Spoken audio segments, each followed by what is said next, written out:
Need my uniform before you will give me my last check. No problem. By user affectionate and Damagisavin. This is a story from my mom and my grandmother. They gave me permission to post. Quite a while ago, both my mom and my grandmother worked for one of the local casinos. At the time, the casino had a 90-day trial, and then you would get insurance. During the course of them working there during the 90-day trial, the casino switched their policy to 18-month trial before getting insurance.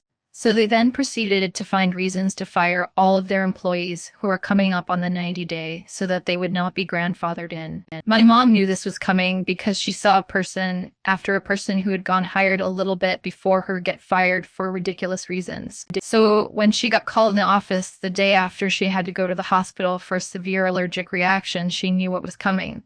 They marked it as a no-call, no-show because she started having a severe allergic reaction on shift and her EpiPen didn't work. She walks into the office. She's informed that due to her no-call, no-show, she is being let go effective immediately. She asked for her final check. They informed her that she would receive the check after she turned in her uniform. My mother proceeded to strip down to her underwear and bra, drop the uniform on the supervisor's desk, and demand her last check. She stood there in her underwear for 40 minutes while they tried to convince her to turn the uniform in at a later day. Nope.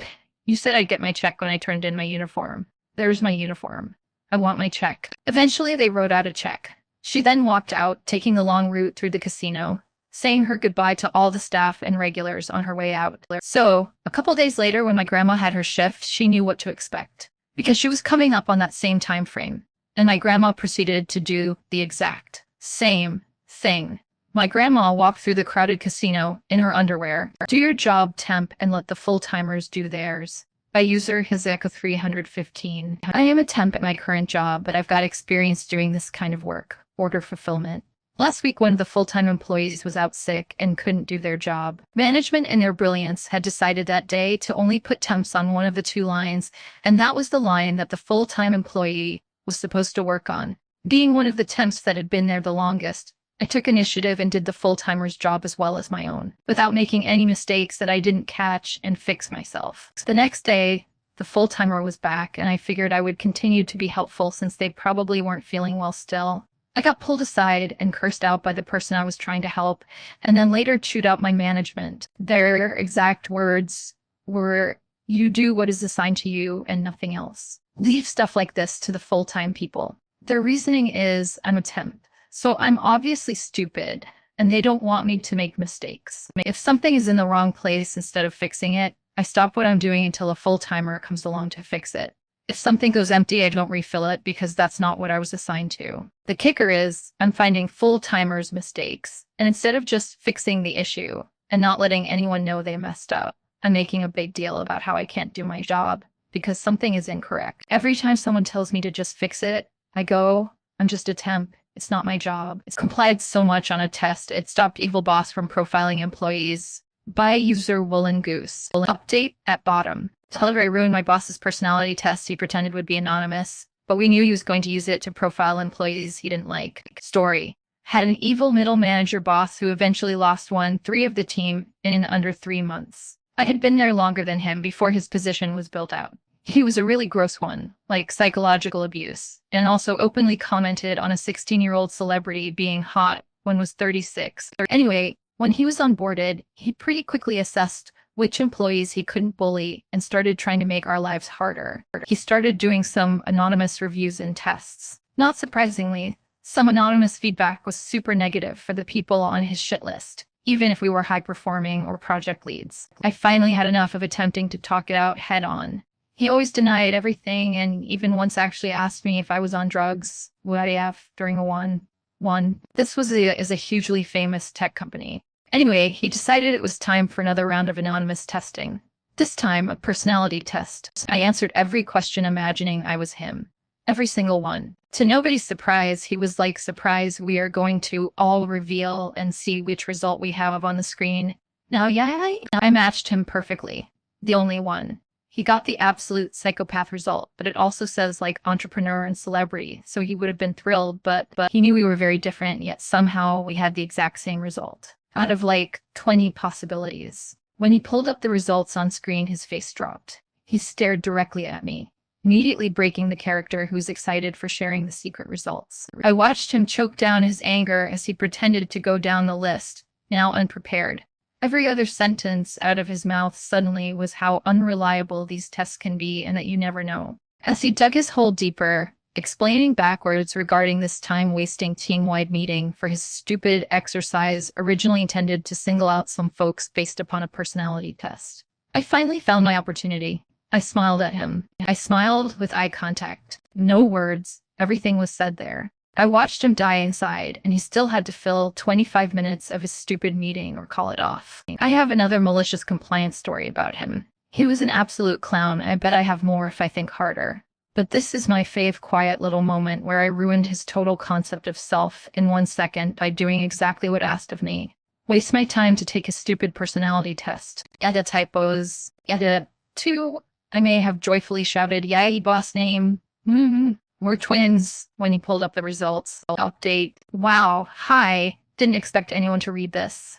I haven't been good at responding because I have movers arriving tomorrow and have been packing boxes. I wrote this pretty poorly after a couple exhausted beers before bed. Sorry for any confusion. I see some questions and comments. Yes, he had us all take this personality test so that we could reflect upon our strengths and weaknesses for personal growth or something like that. But then he had a meeting where all the results were shared with the team. He was previously a Google manager, which, at the time, was known for churning out really toxic management. He was able to take a tight-knit team and start pitting us against each other. He didn't like the ones who wouldn't participate in the social politics or jump BC. When he said jump, he eventually lost 5 of us in a 3-month window. Reasoning with him wouldn't work. We tried. I have another malicious compliance story about him since some asked in comments. Second story. Our company always had a giant rager of a holiday party at the end of the year, renting multi-story concert spaces with DJs, live bands, celebrities, top-shelf liquor, etc. However, he wanted us to also have a team celebration at the end of the day before our winter break. For some reason, I was tasked with this. I was working on a data trend and heuristics project, so very weird I was put on party planning instead of an admin. But I love holiday and I loved my team, so I was excited. Until he had his meeting with me about it. He gave me a tiny budget, a list of things I was not allowed to do for the party. And most importantly, I was not allowed to spend any budget money for alcohol. I was shocked. I asked if the beer fridge at work was what we were expected to use since the company had contracted merchants that kept us well stocked. He said, I also wasn't allowed to use that, and I wasn't allowed to buy alcohol for the party. I felt like he had done all this to set me up to have a failure of a party.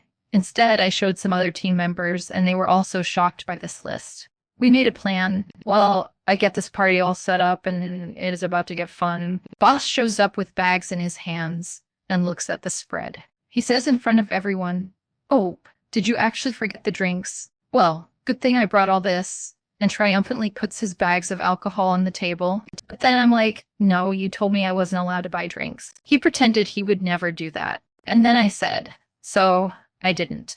They did. And pointed to a whole bunch of drinks the rest of the team was pulling out.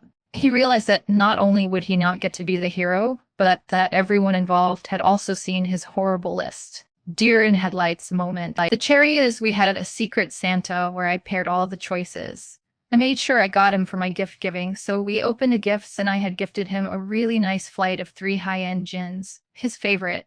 My attention to detail and kindness towards him obviously made him so uncomfortable after what he just tried to pull. He looked so guilty and unable to enjoy it when the secret backfires. By user Manglewood. Around 2008, I was a radiology assistant in a mammography unit, meaning I was the person who ushered in patients, showed them where to put their belongings, gives them the gown and instructions. Another part of my job was keeping the radiology station clean and tidy so that work surfaces were clear and sanitary. Around the same time, the secret was huge, and my coworkers were all way into it. For those who don't know, it is a ridiculous pseudoscientific method pushed by Oprah Winfrey that promised you can get whatever you want simply by visualizing and asking the universe for it. The ugly side of this fairy tale thinking is that if bad things happen to you, it's your fault because you invited it by putting bad energy out into the universe. I found it wildly inappropriate that healthcare professionals believed that breast cancer victims had caused their own cancers through negative thinking. I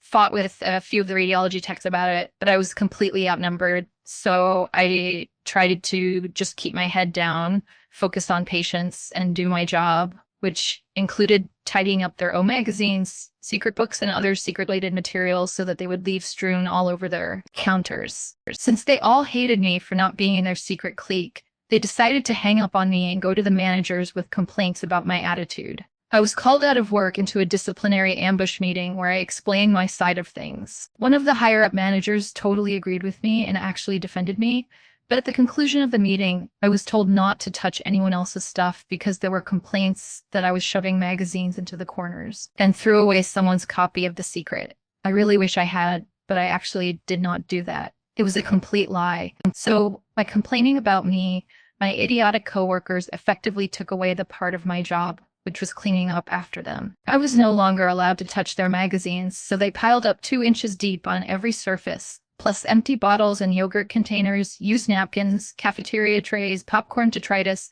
and all sorts of other trash. The workstation looked like a landfill. They would be absolutely seething about it and glaring at me, but I would sit there reading, happily doing absolutely nothing about it since I wasn't allowed to touch their stuff. You want me to stay in my station? Okay. By user correct. West 2427. I worked as the lead cook in a very busy restaurant, 5075 weekly. My boss would write who's working what station, and generally we follow this. My station is the dead center of the line, so the expo and anyone asking for anything look to my station for everything. They don't ask the respective station for what they're looking for, they come to me. I've been noticing everybody else gets to switch their stations and rotate daily. I usually don't mind or care, but after 9 months, it got a little tiring. Someone asked me if he could train my station, and I showed him the ropes, and he became damn near as good as me in it. So I let him take the ropes on a Saturday night, and he did just fine. Fry's side wasn't doing too hot, and I went over to help them. In the process, my boss came over and freaked out to see one of the new guys on my station. He didn't look too happy about it. He called for a meeting the next day, saying that we all have to stay in our station. That's final. Mind you, this new guy on my station was one of the prep guys and was just filling on the line for a week while someone's on vacation. Fast forward to service, and the protein side is going down hard along with fry side. New guy appears the corner from prep to see everyone in the weeds, and I have no tickets on my printer. I look at my boss, then look at him and tell him to stay put in prep, that we must stay in our stations. Whole line fell, and it was glorious to tell my boss to stay in his office, and he knows nothing about the kitchen or how to run a line. He went to reply, and I shut him up quickly with, "Your station is in the office. Fucking stay in your lane." Update. The place is called Bonefish Max in Port St. Lucie.